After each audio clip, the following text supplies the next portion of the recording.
Silakan duduk Bapak Ibu, Saudara yang dikasih Tuhan, puji Tuhan. Shalom semuanya. Apa kabar Bapak Ibu? Puji Tuhan.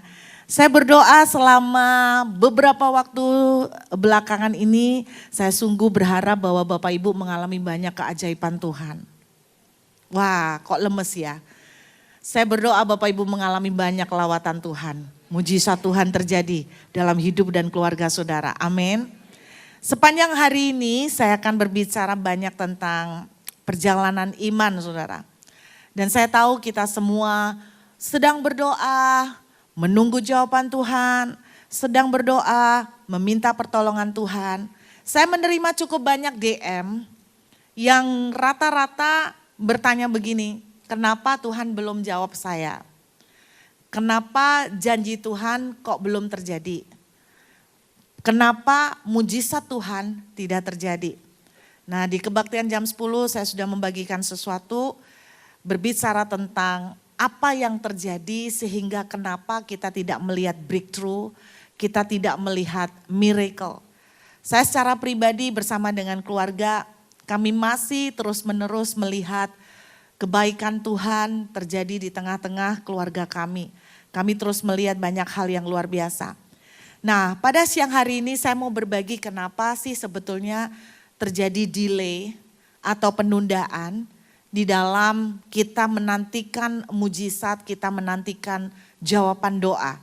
Saya mau mengajak kita membaca dalam sebuah cerita di kitab Bilangan pasal yang ke-13. Kita akan membaca cukup banyak ayat pada siang hari ini saudara. Bilangan pasal yang ke-13. Bilangan pasal 13. Kita akan melihat ayat 1 sampai dengan ayat ketiga terlebih dahulu. Tuhan berfirman kepada Musa, suruhlah beberapa orang mengintai tanah Kanaan yang akan kuberikan kepada orang Israel. Dari setiap suku nenek moyang mereka haruslah kau suruh seorang, semuanya pemimpin-pemimpin di antara mereka. Lalu Musa menyuruh mereka dari padang gurun Paran sesuai dengan titah Tuhan. Semua orang itu adalah kepala-kepala di antara orang Israel. Demikian firman Tuhan saudara. Jadi diceritakan bahwa mereka ini posisinya ada di padang gurun Paran. Nah saya mau tunjukkan banyak dari kita sebetulnya ngalamin kayak mereka. Kalau saudara pernah ke Israel, saudara tanya sama tour leader, Anda tanya kalau Anda ke Israel atau ada rencana ke sana, Anda nanti tanya sama tour guide. Ketika Anda berkunjung misalnya ke Gunung Nebo, Anda berkunjung ke Gunung Nebo yang ada tiang ular tuh ya. Nah Anda tanya sama tour guide, tolong tunjukkan di mana padang gurun Paran. Nah di padang gurun Paran ini kalau Anda lihat di peta, di sini ada beberapa kejadian penting. Dan rata-rata kejadian penting ini menurut saya padang gurun Paran ini merupakan titik kritis. Kenapa? Karena banyak kejadian yang mengubah nasib di padang gurun Paran. Salah satu kejadian penting adalah Musa memukul batu di padang gurun Paran. Dan disitulah Tuhan marah, lalu Musa tidak boleh masuk ke tanah perjanjian. Nah di padang gurun Paran juga terjadi Musa mengutus 12 orang pengintai. Nah di sini juga merupakan titik penentuan di mana vonis Tuhan turun, 10 orang tidak boleh masuk, 2 orang masuk. Jadi menurut saya padang gurun Paran merupakan tempat penentuan nasib nih kalau menurut saya. Tempat penentuan. Sebetulnya bukan karena padang gurunnya tapi karena sesuatu yang terjadi di dalamnya. Nah saudara kita akan melihat lebih jauh di ayat yang ke-27 dan ayat yang ke-29. Kita lihat sebentar ayat 27 sampai dengan ayat yang ke-29. Ini setelah 12 pengintai diutus sama Musa, mereka balik. Mereka menceritakan kepadanya, kami sudah masuk ke negeri kemana kau suruh kami, dan memang negeri itu berlimpah-limpah susu dan madunya. Nah kalau Anda lihat ceritanya, kok mereka cepat sekali ya mengintai terus balik. Padahal kita pengertiannya, mereka kan putar-putar di padang gurun 40 tahun.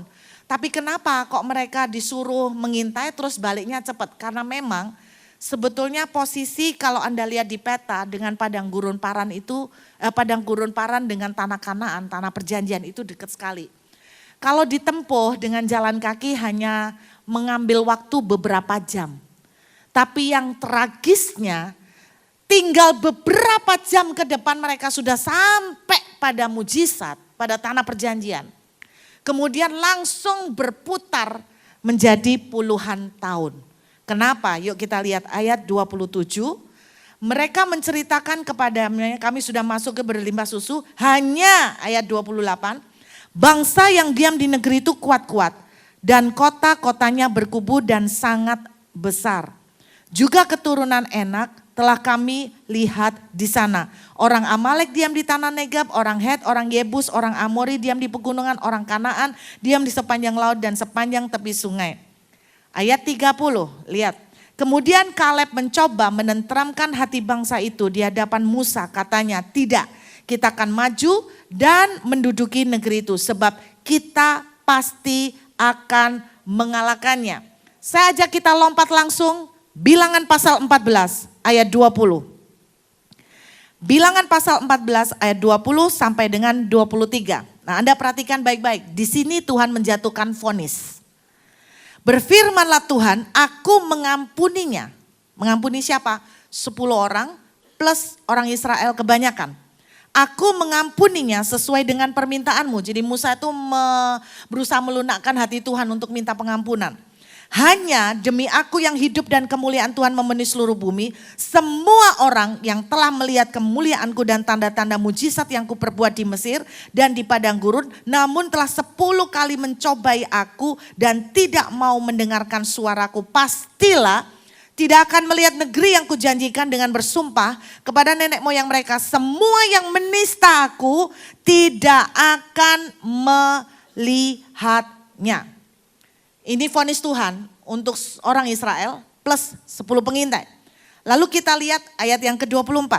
Tetapi hambaku Kaleb, karena lain jiwa yang ada padanya dan ia mengikut aku dengan sepenuhnya, akan kubawa masuk ke negeri yang telah dimasukinya itu dan keturunannya akan memilikinya.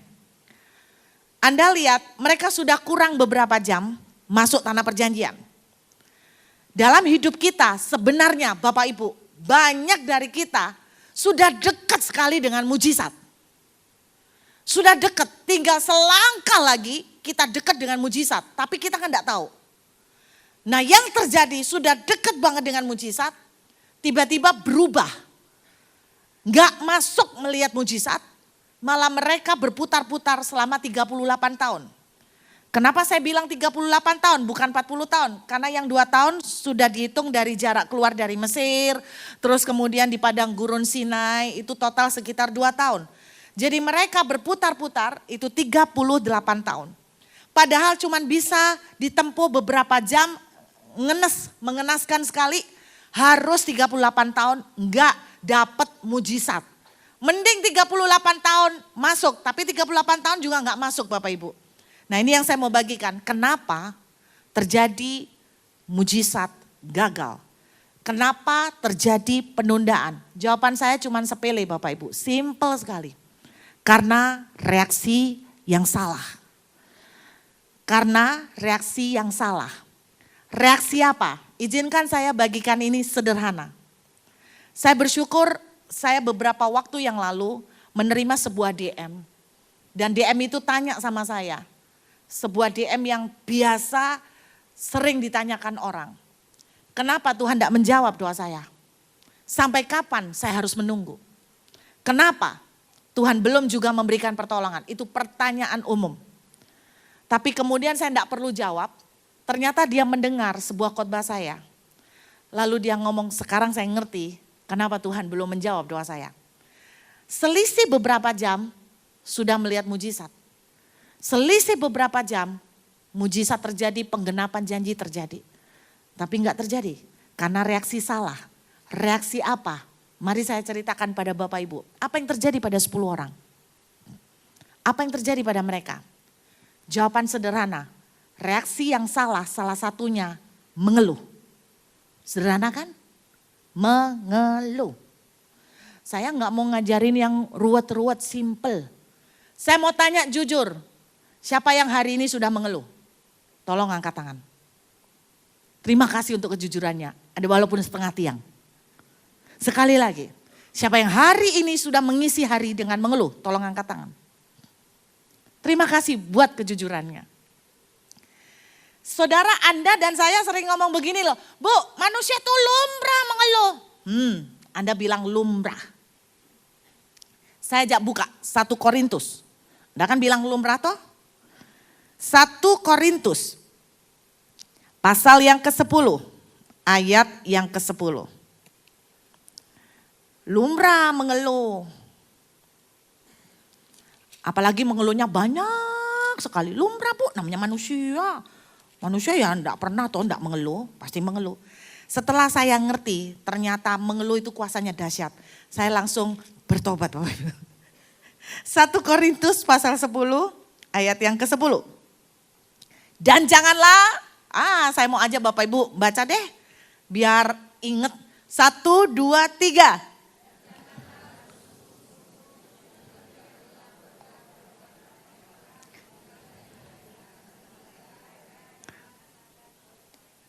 Amin. Bapak Ibu mengeluh ternyata mengundang satu roh. Namanya malaikat maut. Bertahun-tahun yang lalu nih, saya tuh kadang-kadang diizinkan Tuhan ngelihat setan. Tapi gak kepingin terus-terusan karena secantik-cantiknya setan tetap serem. Lebih enak Tuhan kasih lihat malaikat. Saya satu kali di rumah, tiba-tiba nyelonong satu roh. Jalan gitu dengan santai lenggang kangkung. Roh ini pakai jubah hitam. Kerudung, jubah hitam. Enggak kelihatan nih. Anda tahu sabit yang tongkatnya panjang? Terus begini, tahu. Nah, itu malaikat maut. Saya kaget, siapa yang mau mati? Kan di rumah, takut. Sembayang, Tuhan kasih pengertian. 1 Korintus pasal 10 ayat 10. Ternyata, roh ini senang sekali datang ke rumah orang yang ngomel. Siapa yang ngomel? Anak saya seharian, bukan seharian, bulanan ngomel. Sampai kuping ini sakit, panas. Saya baru ngerti orang ngomel mendatangkan malaikat maut. 1 Korintus 10 ayat 10 berbicara dalam konteks di kitab bilangan. Ketika Korah, Datan, Abiram itu berontak, ngomel. 1 kali diampuni, 2 kali diampuni, teruslah Anda memberikan invitation, welcome. Mereka setelah mengeluh dan berontak, Alkitab menuliskan bumi menganga. Mereka masuk ke sedot, istri-istri, anak-anak, harta mereka. Ketika kita mengeluh, Anda tanpa sadar. Saya tahu beberapa wajah, gak mungkin. Buru nakut-nakuti, gak mungkin. Ya enggak apa-apa, silakan dites. Sebanyak-banyaknya. Tes. Ketika kita mengeluh, Anda tidak sadar kita sedang membuat semua blessing kesedot. Bukan cuman blessing, pintu-pintu berkat semua kesedot. Dan itu juga terjadi kepada keluarga kita, anak kita, seluruh apa yang kita miliki. Jangan heran tiba-tiba kok hidup gua apes melulu. Karena bahasa sederhana, mengeluh. Bersungut-sungut. Satu lagi saya tunjukkan pada Bapak Ibu, lo serem lo mengeluh ini. Buka kitab Yudas pasal 1. Surat Yudas pasal 1 ayat 14 sampai dengan ayat yang ke-16. Surat Yudas pasal 1 ayat 14 sampai 16. Juga tentang mereka Henok keturunan ketujuh dari Adam telah bernubuat katanya. Sesungguhnya Tuhan datang dengan beribu-ribu orang kudusnya. Hendak menghakimi semua orang dan menjatuhkan hukuman atas orang fasik. Orang fasik itu bukan orang kafir. Orang fasik itu, kata fasik punya pengertian meleset dari sasaran. Jadi orang fasik ini berbicara tentang orang Kristen yang meleset dari sasaran. Jadi orang Kristen yang melenceng, orang Kristen yang suam-suam itu termasuk semua di orang fasik. Karena semua perbuatan dan karena semua kata-kata nista yang diucapkan orang-orang berdosa yang fasik itu terhadap Tuhan. Anda perhatikan. Penghakiman diukur bukan cuman yang ditimbang perbuatan saudara dan saya. Penghakiman diukur juga dari perkataan. Perhatikan ayat 16. Mereka itu orang-orang yang apa saudara? Menggerutu dan mengeluh tentang, ini kok familiar ya, mengeluh tentang nasib. Siapa yang pernah atau bahkan sering mengeluh tentang nasib? Anda masuk golongan ini. Ini ayat loh yang bilang bukan saya, tak tunjukkan. Makanya kita tuh sering meremehkan. Hidup menuruti hawa nafsu tetapi mulut mereka mengeluarkan perkataan-perkataan yang bukan-bukan dan mereka menjilat orang untuk mendapatkan keuntungan. Bapak Ibu ternyata kategori orang menggerutu dan mengeluh merupakan kandidat masuk neraka katanya gitu. Penghakiman ngeri. Nah pantesan orang yang menggerutu akan ditimpa oleh malaikat maut. Dan orang yang menggerutu adalah salah satu kriteria orang yang akan masuk penghakiman terakhir neraka. Haleluya. Anda jangan bayangkan begini, gue baik kok, gue gak berzina, gue gak nyolong. Menggerutu serem sama seremnya. Nah saya tahu gak enak didengar ya. Tapi setelah saya tahu ini, saya bertobat Bapak Ibu. Orang menggerutu serem, ini dampaknya. Kenapa mereka kehilangan janji Tuhan? Kenapa mereka tidak melihat mujizat walaupun sudah di depan mata? Sederhana, karena reaksi mereka salah yaitu ngomel, menggerutu. Saya menyelidiki kata menggerutu bahasa aslinya, bahasa Ibrani lun. Lun. Lun artinya tetap tinggal di dalam kegelapan. Berarti kalau saudara dan saya menggerutu, saudara dan saya tetap tinggal di dalam kegelapan. Jangan kaget. Anda akan lihat orang yang hidupnya ngomel melulu, lihat nasibnya juga kasihan. Anda akan lihat, aduh mahal semua sekarang ya ampun. Mahal, bayaran gak naik-naik, bosku pelit, sudah pelit jelek lagi, sudah jelek bau lagi, sempurna keluhannya. Dan Anda mengeluh, Anda sedang menutup pintu berkat buat saudara dan saya. Sebaliknya saya kaget, bersyukur. Nah kebalikan dari mengeluh, belajar bersyukur, itu punya arti bahasa aslinya karis. Karis artinya favor. Saudara tahu favor? Tahu favor enggak? Bukan nama toko, favor. Itu gini. Saya sering kasih umpama gini. Kalau Anda pinter, pengalamannya banyak, ngelamar kerja di mana-mana keterima, bahkan Anda dapat jabatan yang tinggi, karena Anda pintar, pengalaman banyak, ngomongnya pintar, Anda langsung dapat jabatan tinggi di sebuah pekerjaan. Itu normal. Setuju? Tapi kalau Anda sudah tidak pinter, tidak punya pengalaman, diajak ngomong agak hahong, tapi juga tidak punya KKN, tidak punya koneksi, tidak ada KKN. Terus kemudian Anda dapat pekerjaan di sebuah kantor dan dapat jabatan lumayan. Itu semua orang akan heboh. Betul? Semua orang akan bilang gini, nyuap ini. Semua orang akan bilang gini, kok bisa? Kok bisa?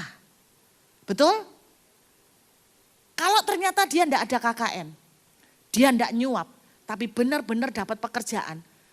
Mungkin yang interview, hatinya tergerak oleh belas kasihan atau whatever. Itu namanya favor. Serius. Ada orang cantik, kaya, yang naksir banyak. Wajar. Sudah tidak cantik, naksirnya banyak. Anda akan bilang, kok bisa? Ngelihat apa? Setuju? Saya pernah mendengar sebuah kesaksian. Ini yang namanya favor. Pernah mendengar kesaksian. Kesaksian ini sangat menguatkan saya. Karena saya tuh latar belakangnya dulu itu enggak laku. Susah laku. Maksud saya tuh boleh dibilang menikahnya agak terlambat. Karena enggak ada yang naksir Bapak Ibu. Saya sudah diskon. Tetap enggak ada yang naksir. Saya sudah sale. Promo. Tetap enggak ada yang naksir. Saya sampai akhirnya putus asa dan berkata sama Tuhan, marilah kita berperkara Tuhan. Saya tanya, duduk puasa, Ruth ini merit enggak? Ayo Tuhan ngomong. Berterus teranglah Tuhan. Menikah enggak? Wah, setelah Tuhan bicara, menikah. Wah, ya udah enggak usah pikir, pasti merit. Makanya ketika dengar kesaksian ini, saya dikuatkan. Karena untuk orang-orang yang tidak laku kayak saya, kesaksian seperti ini menguatkan dan menghibur hati. Ada cerita perempuan, seorang wanita, pelayan Tuhan, jelek. Jelek. Sudah super jelek. Jeleknya kayak apa Bu Ruth? Dia lahir cacat. Mukanya keracunan air ketuban. Sehingga mukanya seperti melepuh. Seperti orang baru terkena kebakaran. Anda pernah lihat orang yang mungkin kebakaran. Jadi kulitnya ini metot penyok enggak karu-karuan. Bibirnya agak metot, hidungnya agak metot, mata kanan kan kiri enggak presisi, metot semua. Tapi wanita ini cinta Tuhan. Cinta Tuhan. Jadi Bapak Ibu yang punya anak lagi berdoa minta mantu, jangan putus asa. Kalau cerita ini bisa terjadi, betapa lebih lagi. Saudara cinta Tuhan. Nah di gereja itu ada cowok paling ganteng. Seluruh gereja. Ganteng, orang Surabaya bilang ganteng pol. Bahasa Surabaya itu mantap, ganteng pol. Seluruh wanita di gereja itu naksir sama dia. Tidak ada yang diperhatikan, tidak digubris. Bukan cuman wanita-wanita muda, tante-tante juga senang sama dia. Maksudnya mau diambil mantu, Bapak Ibu sudah berpikir negatif dulu. Mau diambil mantu, sudah senang sama dia. Tapi dia orang aneh. Semua cewek yang ngejar dia, tidak ada satupun yang menarik hatinya. Sehingga muncullah gosip. Gosip apa? G. Ini seneng cowok ini rasanya. Cewek cantik-cantik kayak gitu gak ada yang taksir. Terus saudara tahu, tiba-tiba tidak terlihat kapan. Gereja tahu-tahu menerima undangan. Disebarkan undangan. Pernikahan. Cowok paling ganteng. Dengan cewek paling jelek. Semua orang bingung. Karena cowok paling ganteng ini diincar banyak orang Bapak Ibu. Udah ganteng tajir lagi. Lebih sempurna lagi kalau papa mamanya udah hampir expired. Itu lebih sempurna. Anak tunggal, cowok ini anak tunggal. Tapi saya kurang jelas papa mamanya udah hampir expired atau enggak. Cuman kan ganteng, tajir, anak tunggal, baiknya luar biasa. Wih, tante mana yang gak mau ngambil mantu kayak gini. Kan enak, apalagi kalau mau mendekati expired pasportnya. Kan lebih bagus, tinggal jadi pewaris tahta ya kan. Bukankah Anda ngincer yang begini-begini kan? Ini calon mantu yang perfect. Jadi ketika undangan pernikahan disebar, banyak hati yang patah. Broken heart. Tapi satu yang membuat mereka rame, why? Ternyata dia bukan gay kan? Kenapa? Lalu mereka honeymoon, pesta pernikahan gede-gedean. Honeymoon, 1 bulan perjalanan ke Eropa keliling dunia, orang kaya. Ceweknya orang gak punya. Menikah, setelah selesai pulang honeymoon, mereka berdua diminta kesaksian. Aslinya sebetulnya mereka kepo sih. Why? Yang bersaksi si perempuan karena dia udah biasa pelayanan. Yang cowok gak banyak ngomong. Ternyata ceweknya kesaksian. Ceweknya itu ternyata cerita. Dia sebelum married itu sering diolok, dibully nih sama teman-teman gereja. Makanya Bapak Ibu jangan gampang-gampang bully orang. Anda kan gak tahu nasibnya orang. Hari ini dia di bawah, siapa tahu besok di atas. Ya kan? Jangan pernah ngolok orang. Dan cewek ini pernah dibully gini, siapa yang mau kawin sama kamu? Wanita ini dengan simpel ngomong gini, kalau Tuhan mau aku merit, tidak ada yang bisa menghalangi. Oh jadi sesuai imannya. Nih loh, enggak mengeluh. Coba kalau kita, betapa malam nasibku, lahir sudah jelek. Kok apes banget aku. Siapa yang mau aku? Tuhan enggak adil, Tuhan enggak adil. Itu kalau kita. Makanya enggak ngalamin mujizat kayak dia. Dia kesaksian gini, kan perot nih mulutnya perot kan. Saya tahu, saudara pengen tahu kan, kenapa saya bisa kawin sama dia? Yang muda-muda tenang-tenangan, lu sih rame melulu, tahu tuh dia, kita ngosipin dia tahu, lu rame melulu. Ah lu juga kepo. Dia cerita. Suaminya dia yang paling ganteng itu ternyata cacat. Nah, Anda kan enggak tahu cacat. Dari 1000 bayi yang dilahirkan belum tentu ada cacat yang sama. Cacatnya pada lensa mata. Orang tuh kalau lihat kan lensa mata, pakai lensa mata kan. Lensa mata suaminya ini ternyata sejak lahir cacat, tidak bisa melihat garis lurus.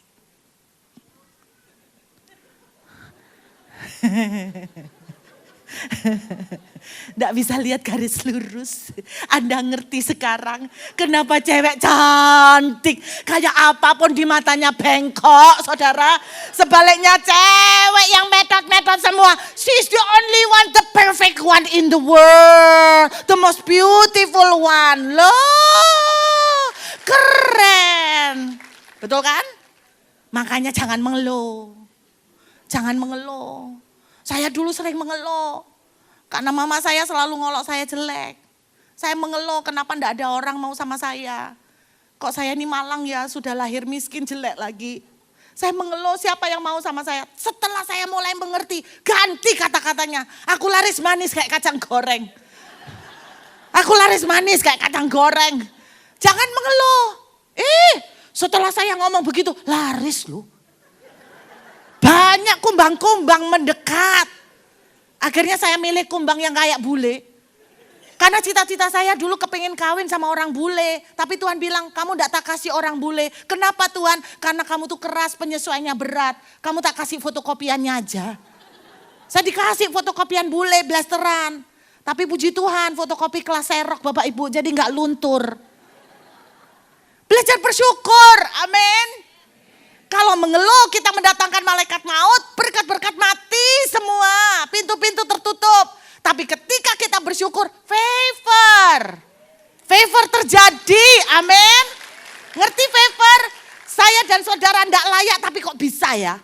Kok bisa? Siapa tahu yang jualek sekali ternyata dapat kayak Unwu. Sekarang kan senengi Korea tuh, aku yang mengimbangi. Tahu Unwu? Tahu Unwu? Oh berarti Pastor Andrew ini kelas tua. Karena ada tahu unwu. Aku masih tahu berarti aku youth. Tahun Eugene? Ya ampun nomor berapa Bapak Ibu? Andrew tahun Eugene? Ya Tuhan dia generasi tua. Tahu trio Libel? Tahu Hetikus Endang? Nah berarti generasi tua kan Bu, bener kan? Enggak tahu Unwu. Aduh Bapak Ibu, saya kalau lihat fotonya Unwu itu ganteng, seger. Wih Burut bisa gitu ya? Iyalah normal. Daripada lihat yang model metot, kan kalau lihat yang gitu-gitu seger toh. Bersyukur. Favor terjadi. Anda tidak akan pernah tahu ketika bersyukur, mujizat yang tidak pernah diduga terjadi. Amin. Saya mau cerita, saya akhirin dengan sebuah kesaksian. Saudara tanggal 31 Juli yang lalu, saya pindahan rumah. Nah di Australia kalau pindahan rumah itu gak gampang banget ya. Singkat cerita pindah dari rumah yang lama ke tempat yang baru, pindah rumah nih ceritanya.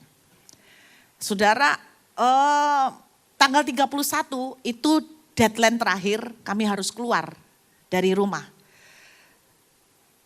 Kalau enggak kami akan didenda $100 per hari. Jadi tanggal 31 sudah diatur ngangkat barang masukkan ke tempat baru. Nah di tempat yang baru ternyata awalnya mengizinkan kami untuk masukkan barang on the same day. Jadi saya nggak boleh masukin barang sebelum 31. Saya harus masukin barang pada bersamaan tanggal 31. Atau lebih lambat dari 31 boleh. Tapi karena tempat yang lama harus keluar tanggal 31, saya nggak mungkin masukin barang setelah tanggal 31. Jadi paling tidak harus tanggal 31. Saya sudah siapkan sewa truk. Nah di Australia sewa truk lumayan aduhai. Sekali jalan sekitar 500 sampai $1.000. 5 juta sampai 10 juta. Sekali jalan. Saudara kami sewa 2:30 truk telepon. Kami on the way. 10 menit lagi kami sampai. Oke, saya tenang, tidak ada masalah.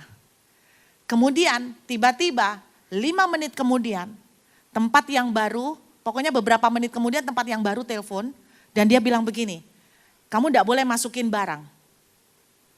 Jadi pemiliknya berubah pikiran, kamu tidak boleh masukin barang. Padahal kami harus keluar hari itu. Singkatnya, saya pusing Bapak Ibu. Saya telepon truknya lagi. Kita enggak jadi masukin barang. Minta kapan? Minta tanggal, coba deh 2 hari 3 hari lagi. Saya akan telepon balik. Oke. Setelah membatalkan truk. Orang yang di tempat yang baru bilang begini, oke, you boleh masukin barang. Jadi orang dipingpong. Saya telepon lagi yang truk. Oke, hari ini ternyata jadi saya sudah boleh ACC masukin barang. Dia bilang sopirnya sudah pulang. Saya untung loh enggak dikenain penalti loh Bapak Ibu. Karena orang Australia semua dihitung jam. Saya berarti mempermainkan jamnya orang. Dia sebetulnya bisa kasih itu ke customer lain. Tapi saya sudah booking batal. Dia bisa mengenakan saya penalti. Nah saudara pada waktu tidak boleh keluar, tidak boleh masukin barang.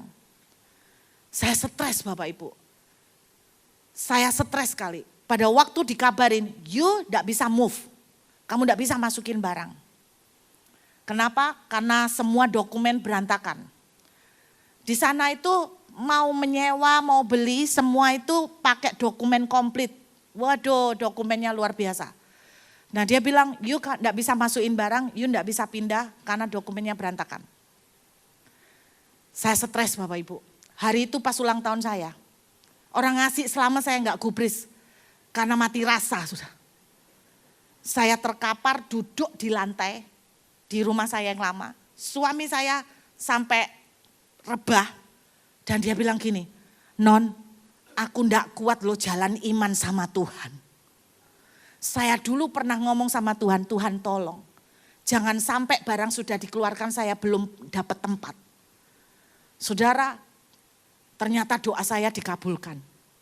Barang keluar saya masih belum dapat tempat. Maksudnya dikabulkan terbalik Bapak Ibu. Dan saya stres minta ampun. Tuhan cuman sederhana bilang begini. Jangan bereaksi salah. Kalau kamu mengeluh, kamu akan menutup semuanya. Detik itu juga saya diingatkan 1 Korintus 10 ayat 10. Saya berhenti mengeluh. Saya mulai bilang begini, terima kasih Tuhan. Saya pasti tidak mungkin jadi gelandangan. Engkau sudah bawa saya ke Perth, tidak mungkin jadi gelandangan. Bapak Ibu, untuk pertama kali dalam waktu cuma beberapa menit saya kena migrain. Stres. Gak bisa mikir ini mau pindah kemana, bawa keluarga mau pindah kemana, mau bawa barang kemana. Dalam waktu itu Tuhan ingatkan jangan ngomel, jangan mengeluh. Tuhan terima kasih, saya tidak mungkin jadi gelandangan. Haleluya. 5 menit kemudian yang saya bilang itu loh. Pemilik tempat baru bilang begini, you boleh masukin barang. Hanya dalam waktu singkat, reaksi yang saya keluarkan bisa merubah keadaan. Saya mau encourage Bapak Ibu, mau melihat pertolongan dan keajaiban, jangan mengeluh. Sebab ketika engkau mengeluh, engkau sedang menutup pintu-pintu berkat. Amin. Bilang sama sebelahnya, Ma, Pa, jangan ngomel tuh loh, dengerin ya. Rezeki mampet nanti kalau ngomel, dengerin. Keluarganya kalau ada yang mengeluh ingetin. Siapa yang suka mengeluh? Tapi saya enggak mau Anda gontok-gontokan sampai bertengkar ya. Gara-gara tuduh-tuduhan. Bilang sama sebelahnya dengan kasih. Itu loh Ma, dengerin. Kamu ngomel melulu. Mau beli sayur enggak ada duit. Mau bayar listrik kurang. Tuh jangan mengeluh. Bapak Ibu saya belajar. Ketika kita bersyukur dalam sekian menit. Tuhan bisa membukakan berkat. Bersyukur artinya favor. Ketika kita bersyukur, favor Tuhan turun.